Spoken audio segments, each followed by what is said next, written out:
here. We have a few people. This is the first time that they are with us, and we want to remind some of you why we are here. Again, this is Fringe Benefits of Education, and we're here at Kansas City, Kansas Community College. My name is Dr. McDowell, and I'm the program administrator. And you have Roger Suggs up against the wall there, who is our community liaison. Fringe Benefits of Education is designed primarily for young men, 17 to 24 years of age.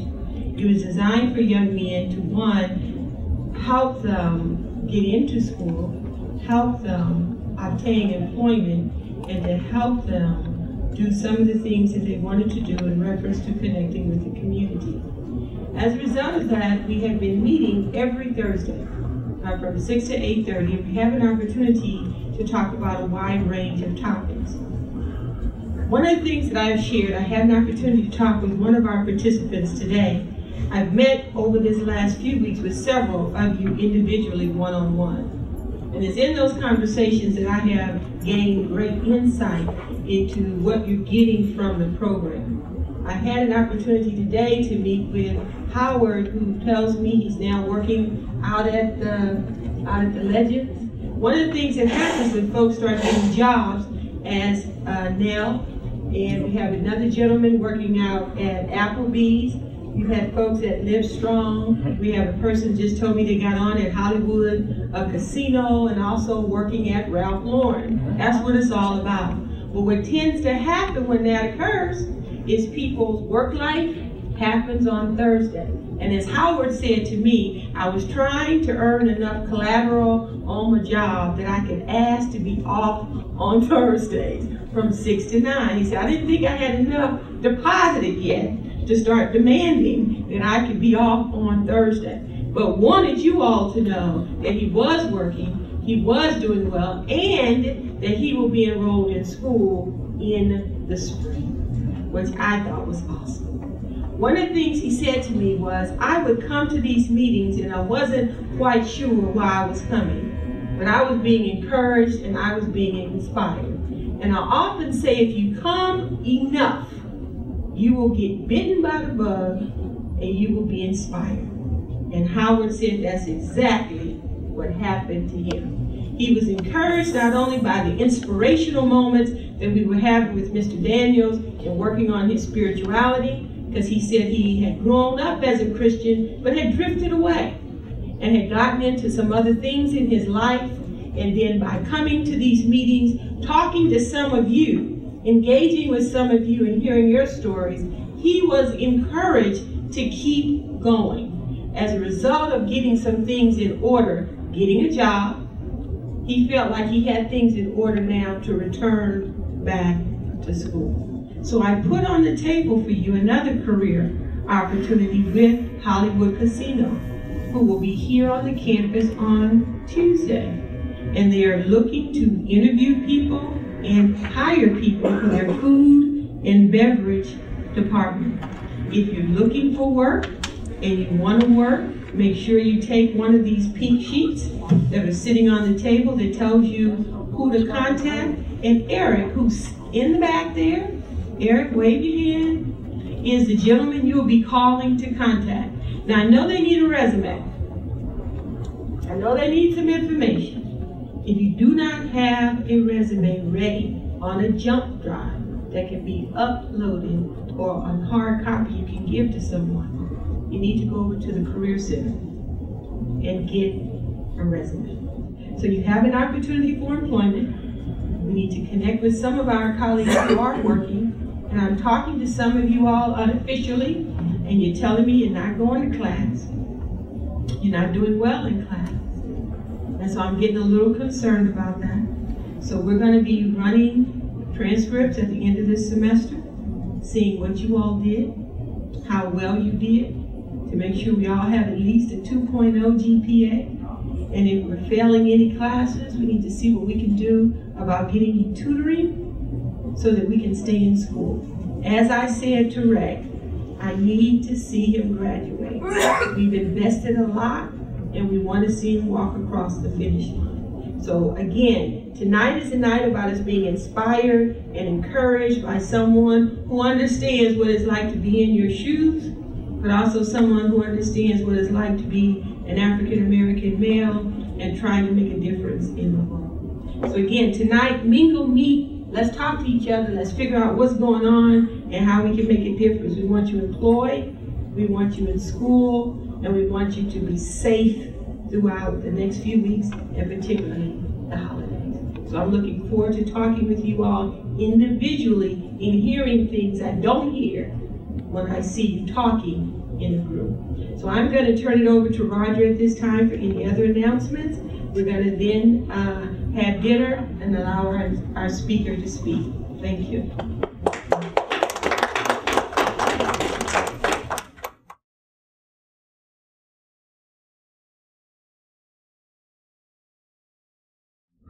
Real quick, we gotta see what's going on. Y'all pay attention to anything that's going on in the world. We're spinning out of control with everything. And the more you got a chance to get your education, whatever type of education you're trying to go for, you need to do it, because the world is not gonna apologize for being how it is. But how many times y'all don't hear the same speech for the ones that's been here to understand it's okay to know when to play, know when to be serious. You know what I'm saying? I see your group, I see groups come in, they come and go, and when they get in trouble, they come up. Now, we was like any other, what makes us different is that, you know, are a little bit different than everybody else, is that when y'all do mess up, we can still got your back. But it's kind of bitter though, because it's like if you give a person a ride, your car, then I got a car, I don't give you no ride, you'd be like, man, I gave you a ride all this time, now you're not getting. Well, that's how we feel when you show up when you want to show up, leave early, do this and so and so. But yet, when the time for us to take care of your business, you're attentive, you want us to do and get results. And what she try to do, she try to get results for you. But show, I mean, all you gotta do is show up, man. It's 2 hours of your time. And it's 2 hours about you. That's the thing, when you can do something and later on you can get what you want. If not, you're gonna see, man, this world is, if you watch the news, it's unforgiving right now.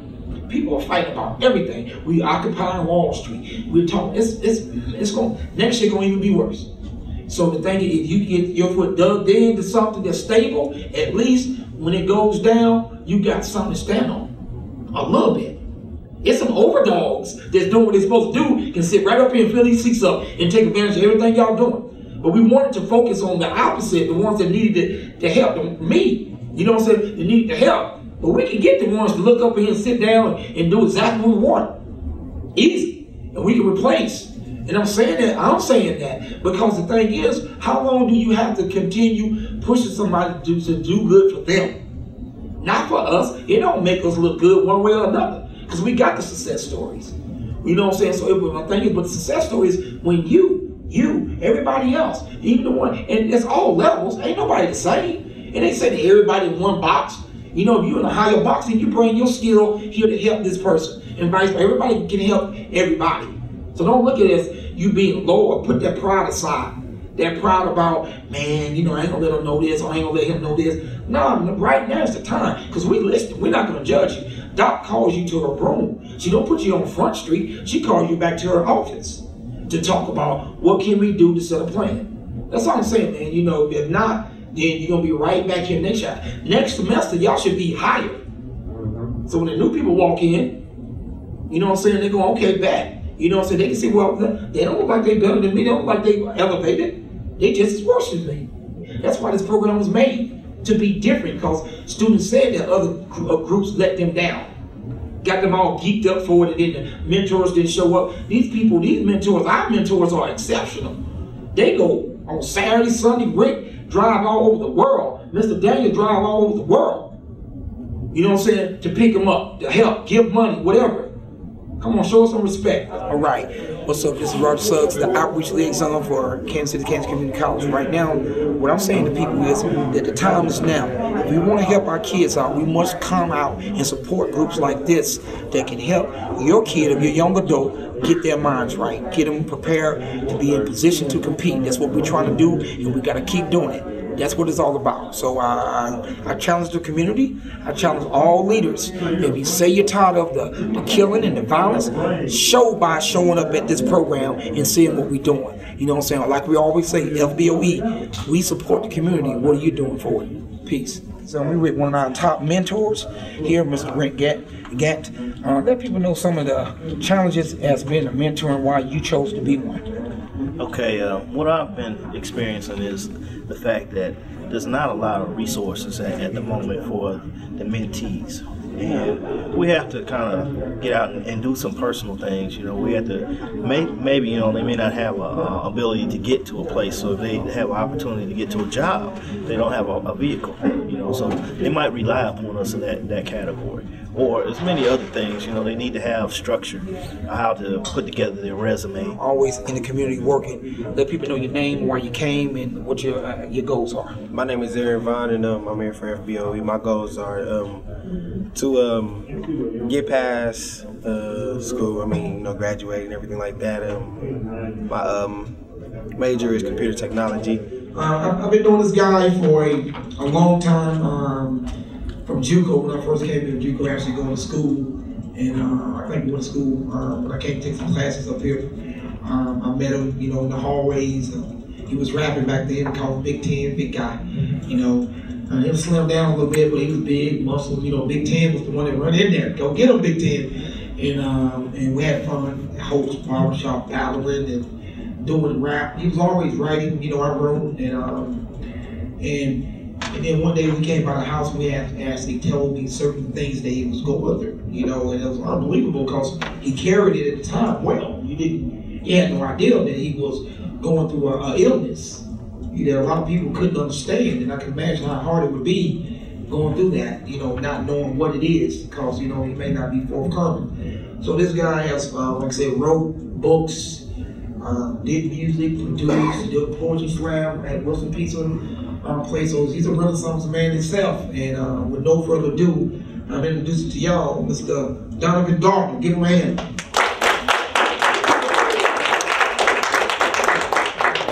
How's everybody doing tonight? All right. Everybody doing good?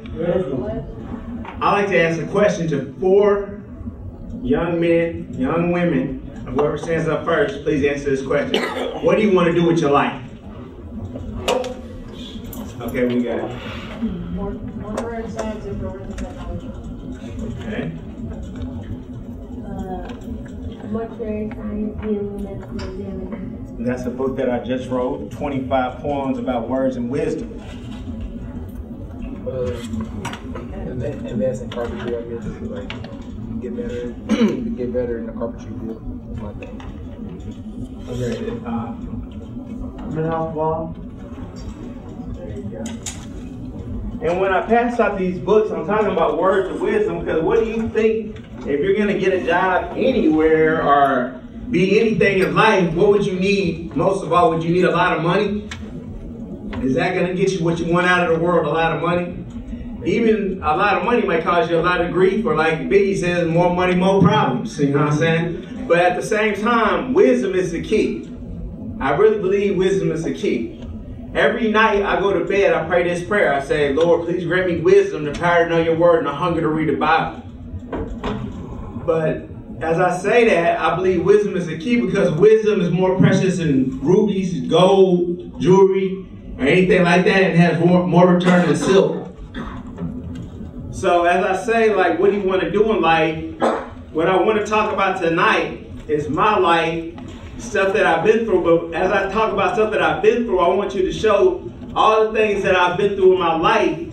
You still can be a success doing anything. Just because you're having certain problems doesn't mean you have to quit or put it down. Or I mean, if you're a basketball player, you keep fumbling, not dribbling the ball right. Okay, I'm going to quit right there. Jordan, he missed the basket, or the ball went out of bounds. He'd say, you know what, I'm going to just quit, just walk off. I can't even keep the ball in bounds. But, so that's what I want to talk about. Through my life, just learn, this is a testimony, and I went through trials and tribulations. I've been through all kinds of stuff. It starts off in Virginia, and I was born, and I was born in Virginia to Gail Garner and Burnett Garner. So I lived my life basically as a high spirit, pretty good kid. You know, when I look back on that life, it seemed like a fantasy. And I think some of the people in here had a good childhood, and now stuff is going wrong. But when they look back on their past, like, man, I wish it was like back when I was in 3rd grade, I had nothing to worry about, didn't have no homework, do nothing. Now I got all this stuff going on in my life. It's crazy. So when I look back on that life, it does seem like a fantasy. But all the time when I was little, I always believed that I'd be in entertainment. But I had one person that always believed in me. My dad always pushed me, like, you know, we had these parades and these festivals in Virginia. It's a festival that happens every year. And the person asks you, do you want to get on stage? He said, who want to come on stage and find the rocks or whatever where I put them? I'm a magician. So like I would always run up on stage and always try to be the center of attention. I always wanted to do writing. I would make up stories. I would draw. But, you know, everything like that comes to an end. Good things come to an end sometimes. And my dad, he was an engineer. My mom was a teacher, and him being an engineer, I bet he might have had a couple problems or some stuff that wasn't right. I can't tell you the whole story, but he got hooked on cocaine. I mean, my dad went from 60 to 0 so fast. But and what happened was my parents got a divorce. How many people's parents in here have gotten divorced or don't know their dad, are living a different type living arrangement? And that's a lot. And I mean, that's this many people in here. So just think outside in the world, how many people are running around, no father, mother on drugs, or father on drugs, or all this mess is happening in their life. You know, even molestation is happening in their life. And sometimes people don't say nothing about it, don't talk about it. And really, that's the worst thing you can do. And like earlier, they said, I think somebody was talking about going to an office and talking to somebody. That's the best thing you can do, is talk about something and get it off your chest. When me and Roger was talking about we was rapping, a lot of times when we was rapping, it's not necessarily to be the best rapper, but you try to get that stuff off your chest. When people freestyle, they battle and stuff like that, a lot of times they got so much anger in them, that's how they express themselves. And that's how you should do it. You shouldn't want to put hands on people or you know, trash the place or whatever, or try and get arrested, you know, different things like that. You should try and find something that you're good at. But anyway, to continue on my story, I moved to Kansas when I was 10 years old. And when I moved to Kansas, you know, I thought I was kicking it like it was in Virginia, man. I was clowning, acting silly. And I remember a lady told me to my face when I was in Virginia, I was about to leave. We left at nighttime. She said, don't be acting like that in Kansas. They're not going to take it like that. But what did I do? I came to Kansas and I was just myself. And I said, I was being myself. I just be silly old Donavan Garner. You know, so like when I was 12, you know, that wasn't taken so well. You know what I'm saying? That silliness had to be cut out. Because like they diagnosed me with bipolar, and when they diagnosed me with bipolar, I got put in the hospital. I had to stay there for a month. Could you imagine a 12-year-old having to go to a hospital to stay there? He don't know nobody, nothing. He don't know what's going on. He don't know why they keep sticking them with needles and drawing blood out of them, forced to take different kind of medicine. Like at the hospital I was at, which was KU, I spent most of my life at KU. And when I was at KU, they would shut me in a room, leave me there for a day. You know what I'm saying? I'd be in restraints or something like that. But, you know, I started to find a way out. You know what I'm saying? I found that personality of Donavan clowning and laughing, drawing and writing. I found that coming out of me. Every time we turn around, I was like, hey, nurse, here's a picture. Draw the nurse a picture and give it to her. And then I would even put my little company name on it, Double D Entertainment. That was my first little company. So eventually I get out the hospital, and you know, bullying's a mess, ain't it? How many people have ever been bullied? If somebody calls them names like fat head, big head, ugly, gay, queer, all that different stuff, and that's not even you. Everybody knows what they are, what they want to do, and if you don't know what you want to do, you're trying to figure out what you want to do. You don't need nobody coming up to you saying like, hey, you're ugly. You know how much that hurts people's feelings? A lot of people don't say nothing about it. Some people fight over it, but they don't say nothing about it. You know, when you get teased and people, and a lot of times that's jealousy. They see you writing a book. They see you drawing cold pictures. They see you with the finest girl in school. Ah, man, he a hater, man. He ain't nothing. And then like it goes on like that. So as I'm skipping along in the story, I end up at Washington High School. That's where it all came out of me. And personalities kind of separated. Because like I became Big Ten at that time, and Big Ten basically was a different person. You know what I'm saying? How many people kind of have like an alter ego, like, you know, like Mike call themselves Big Red or Big Vigilante or, you know, or the Pop or Tech 9 or Rich the Factor. It's not your real name, but when you slide into that character, boy, you're like, you're a different person when you're in that character. But as soon as your mom say, "Hey, Rich, get over here," it's a different story. You back to old Rich. So like a lot of times, you know, I remember the exact moment when I was named Big Ten. I was in a Kmart parking lot, and they said, "You know what we're gonna call you, man? We're gonna call you Big Ten." Didn't nobody in the world know what that means. To this day, I can't tell you why that person said that, or you had to ask them, and I ain't never asked. But the thing about that is, Big Ten gave me this confidence, because when I was in school, I was very insecure about myself. I was on medicine, so I moved real slow anyway. People used to call me RP, retarded pimp. That's what people used to always call me, it's RP, retarded pimp. But see, I'm so stupid, I made up a dance to it. I like the retarded pimp, you know, I'd sit there and do silly stuff. But the thing about it was, you know, when I started being called Big Ten, it gave me like something to hang on to. It gave me that confidence.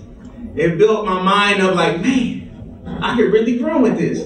You know, the first thing I did when I went to school, and I said to myself, what can I do with this? I said, Big Ten, don't ask, they don't understand, slapped it on a t-shirt. Big Ten, I had all these different shirts, all these different clever things, clever raps, and I started becoming another person, like I wouldn't say a cooler person, but a person that was down to earth and knew what he wanted to do, knew his gifts, knew exactly where he was going, know exactly where he's headed. Man, you supposed to be this entertainer, man. You gotta do that, man. We Big Ten, we gonna do that. So like, if I'm calling myself Big Ten, I gotta step up to the gate, because Big Ten is a big name. So like, I started getting so much confidence. I mean, that's what I used to do. I used to rap, freestyle, battle, and that's what I love to do.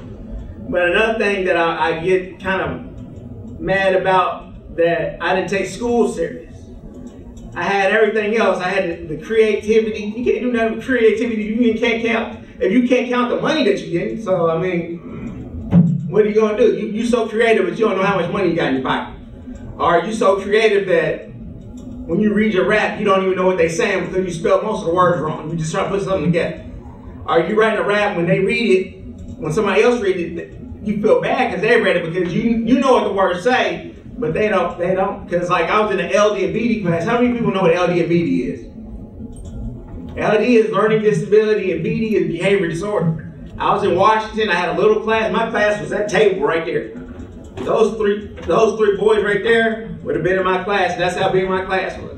Now, do you think that those people are going to teach you arithmetic and algebra and a high reading level type stuff, read your books, talk about different poet? Nah, they're not going to do that, man. They're not going to take the time to do that because they think you at a low level, so they're going to teach you at a low level. That's why us as black people, white, whatever, you know what I'm saying, whatever nationality, we need to show up, when we go to the table, when we go to school, we got to go in there like we know what we doing. You know what I'm saying? We got to, if you don't know how to do something, sit there and ask the teacher how to do it. Say, teacher, can you work with me? She said, get a counselor or a peer or something to help you, or get that peer something to help you, man. If I had it all to do over, man, I'd be in the book so hard, I'd be a doctor right now. I wouldn't even be talking to you. I'd be in the hospital, just working on some people. But the thing about it is like this, man. I mean, stuff happens. So I ended up going to graphic design school. I got out of school. I got everything together.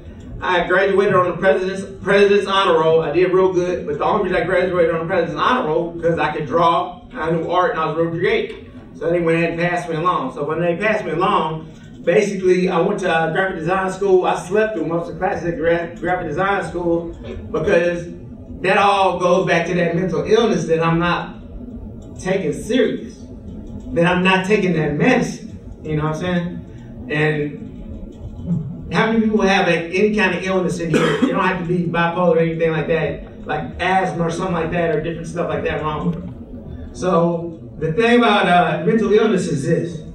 Mental illness is a disease that causes a disturbance in your thinking, your perception, your behavior, and makes it hard to cope with everyday life. Bipolar is basically the two different poles, north, south, and you fluctuate in the middle of them. So a lot of people with bipolar are real hype, real creative, but it's downsides to everything. Argumentative, risky sexual habits and stuff like that. I'm just being honest. That's what I'm gonna pass this book and it's telling some definitions about mental illness. That book is from NAMI, the National Alliance on Mental Illness. Most people don't even know they have it. They could be 30 and still don't know they have it. And a lot of it comes from trauma. A lot of it is passed out, inherited. They don't know where it comes from. It's like just like a mystery, almost like HIV. But it's incurable. You'll never be cured from it unless like God opens up the gates and says, here, man, this is what you do to all these people that have mental illness, give them this. It's very hard to, you can't be cured. What you have to do is take your medicine. If you're on medicine, you have bipolar, schizophrenia, ADHD, multiple personality disorder, anything like that, you gotta take your medicine. I mean, if you're told to take medicine, you gotta take it. And then what you should do is, if it's causing some kind of reaction to you, go to the hospital and say, you know, I need help. I need this to be rearranged and stuff like that. So basically, I've had mental illness all my life since I was 12. So it's been a pretty big part of my life. That's why I do what I do now. I come speak on bipolar. I come speak on mental illness and everything like that. I write books about it. I write poetry about it because I want to dedicate my life to helping people with mental illness. I want to make a difference. And that's what I've been trying to do all my life, is make a difference. Even though I draw, rap, and do different things like that, I use all my creativity talents and do different things with it. So basically, when I got older, this stuff became a problem that I wasn't taking my medicine. Because my mom would give me the medicine, I'd go into the bathroom and flush it down the toilet. Or I'd throw it outside somewhere. But you know what happens in about 5 weeks when somebody's throwing their medicine and flushing it? Back to KU you go. So you're going back to KU. With my family, I was very argumentative. I was very I got irritated with people real quick. I snapped on people. And then the things I wanted to do, I acted like I was grandioso. And grandioso just means that you act like you're on top of the world. You're big, you're huge, nothing can beat you. But like a lot of times, a lot of people with bipolar, they have a lot of confidence in themselves. But the thing about a lot of confidence is they can be overboard. Because I've been in Westport, different places, and caused riots and stuff like that. As far as like, you know, I get to the point where I just can't take it anymore. I go off. You know what I'm saying? I mean, it can be something small, and it's just irritating. So, like when I turned 23 and I was out of school, I was doing good for a while. I was working every day. I've been working since I was 13. But when I got out of school and out of college and stuff like that, I was 23. My car broke down and I started walking home and stuff like that. I had a relapse, and a cop came up to me or whatever. I don't even know what I said to him. I think I passed out or something like that because of all the walking and stuff like that. I was tired, dehydrated. So when he took me to jail, and this is at a time when people didn't even know what mental illness was. They just looking at you like, he's crazy, let's throw him in jail. So they threw him in jail. They didn't call nobody for a whole month. My mom came up there after a month and was like, you know, that's my son up there. Can I talk to him? And she came to talk. I came to the window and she was talking to me, and she said, you know, Donavan, you're in jail. So I'm in jail. I'm just sitting there, and I didn't know. I was dancing, goofing off in my cell, acting out like music and stuff like that. Because that's a lot of times when people have mental illness, they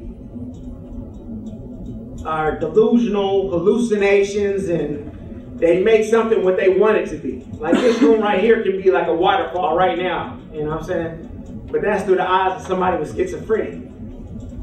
And they're about the same thing. They have some of the same thing, but the main thing about schizophrenia, you hear voices. They get real irritated too, paranoia and different things like that. But it's hard. It's very hard to cope with it. You gotta be a very, very patient person and a very understanding person to cope with this. And everybody around you got to be understanding, because what if somebody was in here with Tourette's syndrome? What's somebody going to be saying? Roger back there kept saying, hey, hey, over and over again. What, they going to tell him to shut up, be quiet, or get out. But that's part of his illness, though. That's why the bullying stuff is coming out real big now and everything like that, because everybody's kind of different. People got these illnesses. There's millions of people running around with mental illness. You know what I'm saying? Like, there's people all over the place, and they have these illnesses. They doing all kind of different things. You read about people going to the airport or whatever, shooting up everything, or coming to school with guns and stuff like that. And what I say about that, you really can't blame that just on mental illness, because the thing about mental illness is it doesn't mold your personality. if your personality is mean, angry, hostile, you know a lot about guns and all that kind of stuff, on top of it, you got schizophrenia.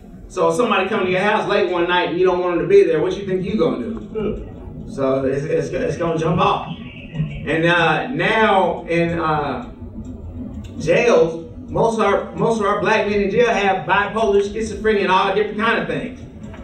And right now, there's been $17 million taken from the budget of Wyandotte Mental Health. So they don't even have the money, the funds to even help us what we need to do. Because like when you try to get help, it's hard, but when you get the help, you want to keep having to be helpful to you. So like the caseworkers can't spend as much time with you. The psychologists want to get in there and rush you out. People ain't trying to give you your meds, right? So you got a headache, a stomach ache, or something wrong with your meds. So basically, what do you have to do? What do you do? What do you do if everybody gives up on you? What you gonna do? And right there. What's your name? Donavan. What are you gonna do if everybody leaves you and you don't have no help? What will you do? What are you gonna do? I'm gonna tell you alternative to that. What you do, you gotta do everything yourself. You gotta, say your prayers and ask for guidance, ask for patience. Bible parables. You gotta get out there and hustle. You gotta get out there and get it. Because there's people right now, they get it. You know what I'm saying? They teaching themselves how to do different things. And I'm not trying to say like I'm self-made, but didn't nobody really teach me too much. When I say I draw, write, rap, all that kind of stuff, that's all just, it's a gift. You know what I'm saying? I taught myself that. And everybody can do the same thing. Man, we gotta keep trying, we gotta keep pushing. My brother said they picked me out to fail. So every day I get up, I'm gonna prove these people wrong. Every day I get up, I'm proving somebody wrong. I'm off that medication with a sensation to take over the nation, full of highly impatient with my mind racing. That means I ain't taking no meds. I'm off. Highly impatient. I can't, when you're impatient and impatient, you want to wait for stuff, everything going real fast, and racing thoughts, you ain't gonna do nothing. Nothing. You're gonna sit there, just go round and round and round and round and round. But when I ended, I was like this. I've been through hell and back and came back a soldier for the Lord, using my sword and searching my heavenly reward. Thank you.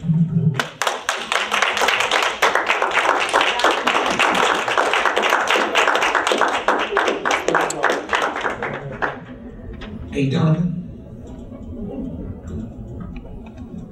That's a real testimony right there. A real testimony. And the man here, he definitely tell you all the stories. Trust, Aztec 9. But the thing is, when you don't know, you don't know. And then you find out later, he's definitely overcome. Because he'll tell you, this time I hate to see him come. Uh-oh, he coming to host. Let me get ready. You know what I'm saying? But it was all love, though. At the end of the day, it was all love. It's just competitive guys doing music. Because a lot of people don't understand the rap culture when it comes to battling is not necessarily a bad thing. Like you said, it's about getting it off. It's like battling is quite quick, easy to describe like a dunk contest. Yeah. Like Jordan versus Dominique, and you want to do it in wordplay.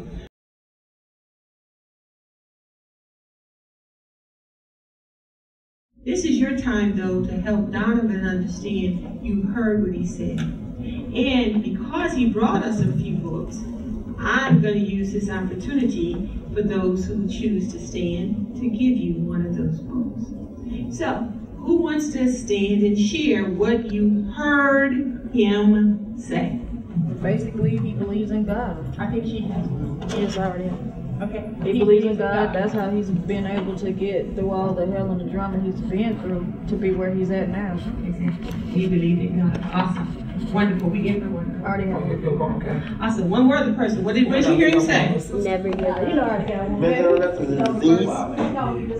What did he say? Mental illness is a disease. Mental illness is a disease. Beautiful.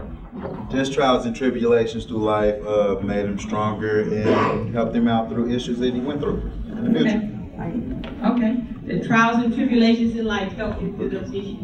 Okay. When he got to reflecting back on his life, he began to really realize what education meant. Like you said, you can have everything, don't know how to spend it. And then also, just listening to him, he began to understand his character as a person, how he gonna present himself to sell his books, to all his music. He began to develop a character, a positive character of himself, not the comedian no more, which he was told, don't take the Kansas City, but as he got older, he began to develop that the character he wanted to present was that of a successful young man that's thinking positive about the life and the things that he is doing. And I hope that some of these young guys got that education and their character. Exactly. Together. Come get your books, sir. One of the things we do at the end is you heard what the participants heard you say, and we heard what you shared as far as your life story. But of all the things that you shared, if there was one thing that you would want them to hold on to and never forget, what would that be? That you can be somebody. You can make it. No matter what happens in life or what obstacles appear or trials and tribulations, there's still a way to get what you want, do what you need to do, and be where you need to be in life. I mean, it's no excuse to be broke and don't have anything. A lot of those people just don't know what to do, or didn't try to do something, or failed at something and they quit, and that's why it's like that.